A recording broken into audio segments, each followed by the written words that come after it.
Hello guys, greetings from the land of cherry blossoms. Once again, this is Dudes and welcome to my channel.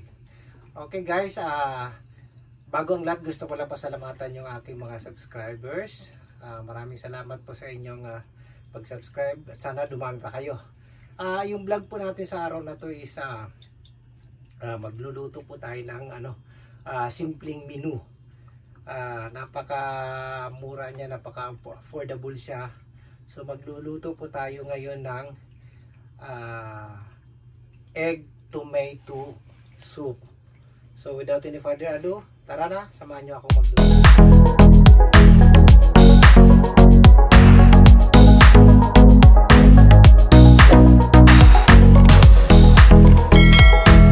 Napaka-simple lang po ng ating recipe sa araw na to. Napaka-affordable niya. So, itong pinaka main ingredient natin is itlog. So, 3 piraso. Kamatis. At ito, optional lang to. Kung gusto nyo dagdagan, pwede. Mushroom, no? So, ito siya. Pag nabibili sa supermarket, dito sa amin, 98 yen lang yan. Mura lang siya. Tapos, gagamit tayo dito ng luya. Of course, bawang na dinikdik, sibuyas, at of course gagamit tayo ng chicken nor cubes. Plus, gagamit tayo ng 1 kutsarang cornstarch, pampalapot natin yan.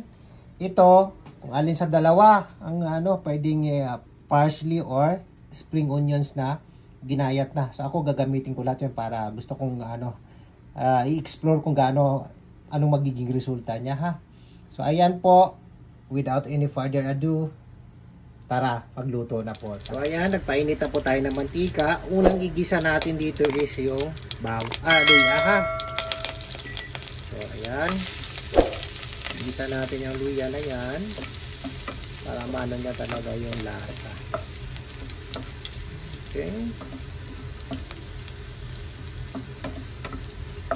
Hintayin lang natin na, ayun, ano na yung amoy ng luya. Lagay na natin yung bawang, no? Ayan. Ayan.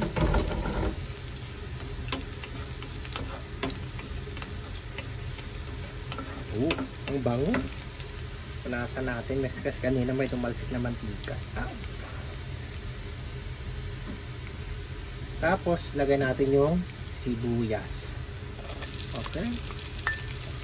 Bakit ko ba kayo yung sibuyas sa sangkap? So, ayan. Lutuin muna natin maigi yung sibuyas. Saka natin ilagay yung kamatis, no? Itong recipe natin na to, tamang-tama to sa mga kababayan natin mga trainee na yung iba minsan wala ng panahon magluto, nagano na lang ng itlog. Para maiba naman ba yung luto ng itlog, gayahin ninyo ito. So, may itlog ka na, may sabaw pa. Diba? Hindi yung puro itlog na, pritong itlog na lang. Lalo na pag taglamig, masarap to. Mamaya, patutunayan natin yan. Ayan, medyo luto na yung sibuyas. Saka natin ilagay yung kamatis. Kasi pag wala ito, hindi pwede yung natin. Lutuin lang natin yan.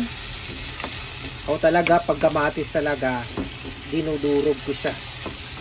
Kasi ayaw kong yung nakikita. Tinanggalan ko ng balat yan, guys, ha? Kaya kanina para mapapansin niyo parang durog siya. Kasi tinanggal ko talaga yung balat niya. Para hindi siya pagka natin sa sabaw. Yan.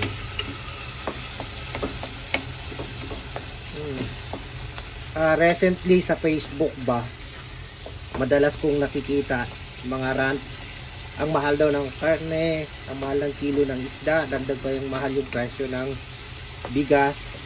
So ito siguro pwedeng magiging alternative to, since magkano lang ba yung isang itlog sa Pilipinas, no? So itong 1 pirasong itlog magkano lang, tapos 2 pirasong kamatis, kahit wala ng luya, kahit sibuyas na lang, pwede nyo siyang igisa sa sibuyas. Tapos, i-adjust nyo na lang yung bilang ng itlog para maparami yung sabaw.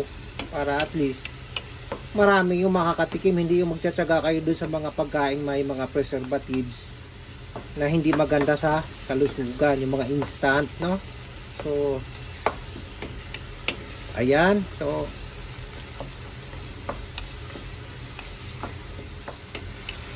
okay, so ayan na, no? Durog na po yung kamatis. Lagyan na natin ng tubig at pakuluan natin, saka natin ihalo yung mga ingredients natin kanina, ha? Okay, so ayan.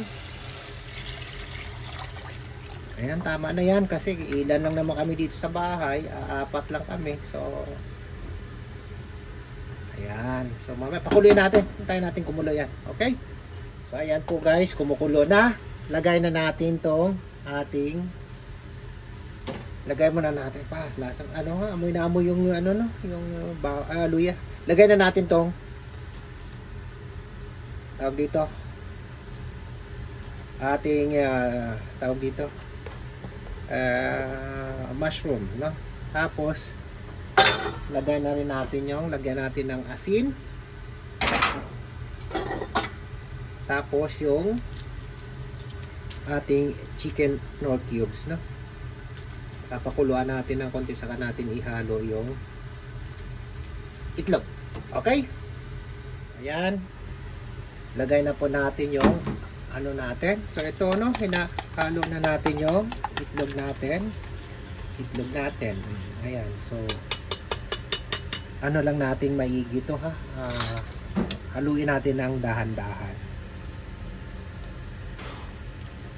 So ayan, diba, hanggang ano na yung ano niya.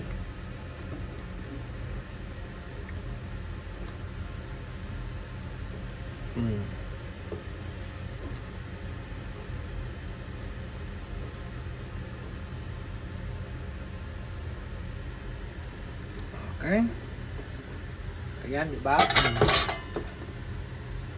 Tapos lagyan natin mamaya ng cornstarch, no? So dito pa lang lagay na natin yung parsley, saka na natin i-ano yung spring onion mamaya pagka luto na siya, itatapping na lang natin. Depende sa kung gusto mo ng spring onion, pwede.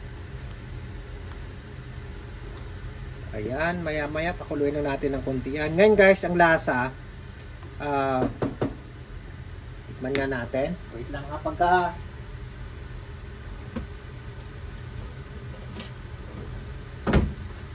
i-adjust na lang natin yung lasa pagka medyo matabang pa sa ano, nagdagdagan na lang natin ng tawag dito,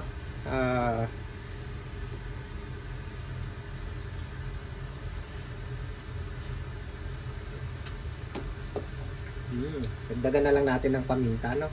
So okay na siya sa akin.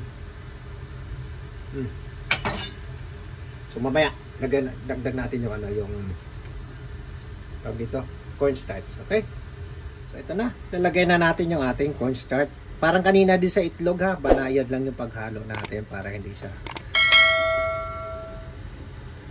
pampalapot lang yan.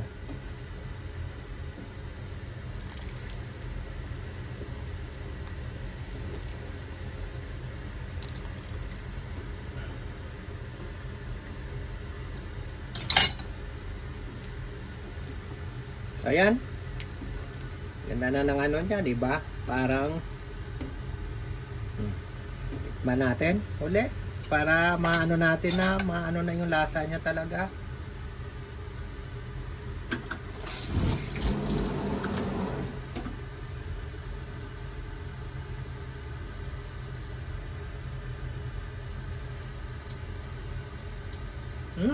Sarap.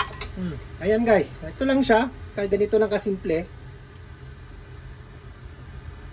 pero masarap na, masustansya pa. Ayan, meron ka ng itlog, meron ka pang sabaw. Okay, so ito na po guys ang ating egg tomato soup.